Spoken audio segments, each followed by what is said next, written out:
नमस्कार आप सभी लोगों को।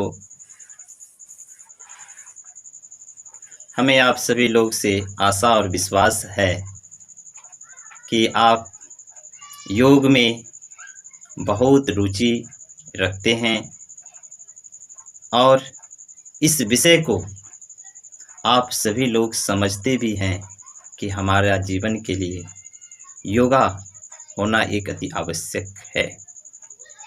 इसलिए आज का विषय फिर मैं लेकर आया हूं कि तंत्र योग की उद्देश्य मानव समाज के लिए क्या है। यह विषय बहुत ही व्यवहारिक विषय है कि तंत्र योग की उद्देश्य। नाम बहुत ही अच्छा है। आप सभी लोग जानते हैं कि तंत्र जो आज भारत सरकार संचालित होते हैं उसमें भी एक तंत्र की आवश्यकता होती है। तो तंत्र का मीनिंग भी है। क्या मीनिंग है? तंत्र का यही मीनिंग है कि जहां तन प्लस त्रा इक्वल टू तंत्रा। तन मीन्स शरीर और त्रा मीन्स फैलाना, बृहत करना, बड़ा से बड़ा बना देना, उसी को तंत्र कहते हैं। तो इस तंत्र योग की उद्देश्य क्या है? मनुष्य को इस शरीर में रह के, इस तन में रह के जो अपने मन को बड़ा से बड़ा बना सके उसी को हम तंत्र कहते हैं। और यही मेरा उद्देश्य भी यही है कि इस तन में रह के अपने बृहत को प्राप्त कर सके।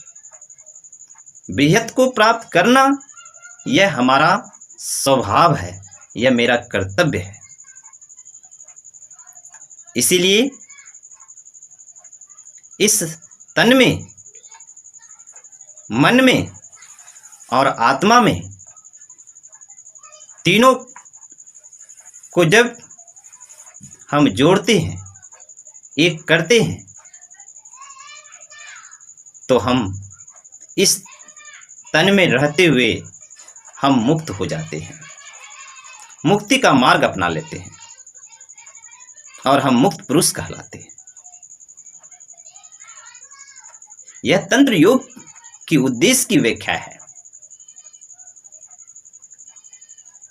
यह जो तंत्र योग की उद्देश्य है कि मानव समाज अपना जीवन का उद्देश्य समझे और समझ के अपने जीवन को सही से जी सके।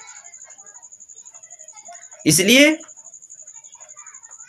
इस तन में सिर्फ भोग करना ही हमारा उद्देश्य नहीं है। खाना पीना, सोना, काम करना, यही सिर्फ मेरा उद्देश्य नहीं है। इस तन में रह के हमें मुक्त होना, यह मेरा उद्देश्य है। इस तन में रहते हुए हम बड़े से बड़े भौतिक स्तर पे, भारी पैमाने पे हम बहुत बड़ा बन जाते हैं, लेकिन मानसिक स्तर पे हम बहुत छोटा हो जाते हैं, आत्मिक स्तर पे हम बहुत छोटा हो जाते हैं। तो क्या इस तन में रह के भौतिक उद्देश्य को सिर्फ ही अपना उद्देश्य समझना, यह सही उद्देश्य तंत्र योग की नहीं है। तो तंत्र योग की सही उद्देश्य क्या है? तंत्र योग की सही उद्देश्य है कि अपने इस सौ शरीर में रहते हुए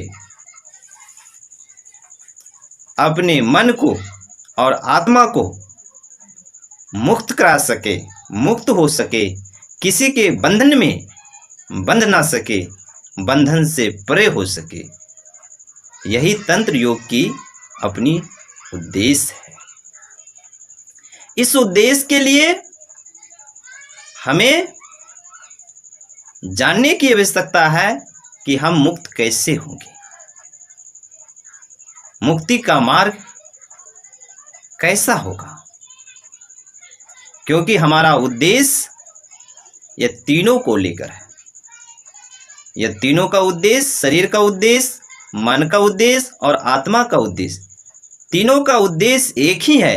वह एक क्या है कि हम परमात्मा से आए हैं और परमात्मा में मिल जाएंगे। लेकिन यह मिल जाना, एक हो जाना, यह तो व्यक्तिगत जीवन में जब हम ये तीनों को संयम से संचालित करेंगे, अनुभव करेंगे और तीनों को मिला के जब हम एक पथ के पथिक मार्गदर्शन पर जब हम चलेंगे, तभी हम कह पाएंगे कि हमारा तंत्र योग का उद्देश्य सफल हुआ। इसलिए तंत्र योग यह तीनों को, शरीर, मन और आत्मा का जहां विकास कराता हो, उसी को हम कहते हैं कि तंत्र योग का उद्देश्य सफल हुआ। इसलिए तंत्र योग की अपनी उद्देश्य है। और इस तंत्र, जिस तरह से सरकार आज चलता है कि एक तंत्र की व्यवस्था होती है, पार्लियामेंट की व्यवस्था होती है, गवर्नमेंट एंड गवर्निंग बॉडी संचालित होता है, वह तंत्र के माध्यम से होता है। लेकिन हम इस शरीर में रहते हुए इस तन को सही मायने में विकसित नहीं कर पाते। क्यों नहीं कर पाते हैं? क्योंकि हम सभी लोग जानते हैं कि शरीर को इस सीमित और क्षणिक को ही सब कुछ समझ बैठते हैं। यह मेरी भूल है या हम अनजाने में इस चीज को कर रहे हैं, लेकिन हमें जानना अति आवश्यक है कि यह शरीर लिमिट है और मन और आत्मा अनलिमिटेड है, वह सीमित है। तो वह सीमित की चरम सीमा के उद्देश्य को जब हम समझते हैं, जानते हैं, तभी हम समझ पाते हैं कि तंत्र योग की उद्देश्य है कि सभी मनुष्य को मुक्त करना। यह तंत्र योग की उद्देश्य है कि पूरा मानव समाज अपना मुक्ति का मार्ग अपना सके। कौन चाहता है बंधन में रहना? एक पशु भी बंधन में नहीं रहना चाहता है। आप तो मनुष्य हैं, आप विवेकशील प्राणी हैं, तो भले आप कैसे बंधन में रह सकते हैं? आपकी आंतरिक इच्छा है कि हम बृहत बने, बड़ा से बड़ा बने और बड़ा मैपन में समाहित हो जाए। यही तो तंत्र योग की उद्देश्य है, यही तो जीव की उद्देश्य है और यही रियलिटी है, यही ट्रूथ है, यही एब्सोल्यूट है। इसके लिए बड़े से बड़े फिलोसफी की स्टडी करने की आवश्यकता नहीं है, क्योंकि मानव शरीर जिस किसी को मिला है, वह शरीर को हमेशा मुक्ति का मार्ग अंदर से उनको प्रेशर करते हैं कि आप मुक्त हो जाए। क्योंकि मनुष्य का जीवन, चाहे वह व्यक्ति पढ़ा लिखा हो, चाहे अनपढ़ हो, चाहे वह कुछ जानता भी ना हो अल्फाबेट, तब पर भी वह चाहेगा कि हम बंधन में ना रहें, बंधन से मुक्त हो जाए। बंधन means academic knowledge, philosophical knowledge. इस बाउंडेशन से भी ऊपर उठना, इस भौतिक संसार से ऊपर उठना, मानसिक संसार से ऊपर उठना और आत्मिक संसार में प्रतिष्ठित होना, यही मानव का ध्येय है और यही तंत्र योग की उद्देश्य भी है। इसीलिए मानव का जीवन त्रिस्तरीय जीवन है। इसीलिए पशु का जीवन, उनको आप बांध सकते हैं, वह उसका उद्देश्य समझ में नहीं आएगा, लेकिन मनुष्य अपने उद्देश्य को जानते हैं, समझते हैं। और क्या समझते हैं कि हमें बड़ा बनना है और बड़ा बनना ही हमारा उद्देश्य है, और यही तंत्र योग का भी उद्देश्य है। इसलिए तंत्र योग को इस शरीर में रहते हुए अपने आप को पूरी तरह से आत्मा और परमात्मा में मिल जाना ही तंत्र योग की अपनी उद्देश्य है। जीव को शिव में मिल जाना ही तंत्र योग की उद्देश्य है। इसीलिए यूनिट माइंड कॉस्मिक माइंड में मिल जाते हैं, अनुभूमा मन में मिल जाते हैं। यही योग की सही उद्देश्य है। इसी उद्देश्य को लेकर आज पूरे मानव समाज योगा की अभ्यास कर रहे हैं। इस अभ्यास को आप सभी लोग करें, शारीरिक स्तर पे, मानसिक स्तर पे और आत्मिक स्तर पे। हमें आशा और विश्वास है कि आप सबका जीवन स्वस्थ हो, धन्य हो, ताकि यह तीनों स्तर को भाली भांति आप समझ सकें कि मेरा उद्देश्य है कि इस तन में रहते हुए उस बृहत सत्ता को प्राप्त कर लेना।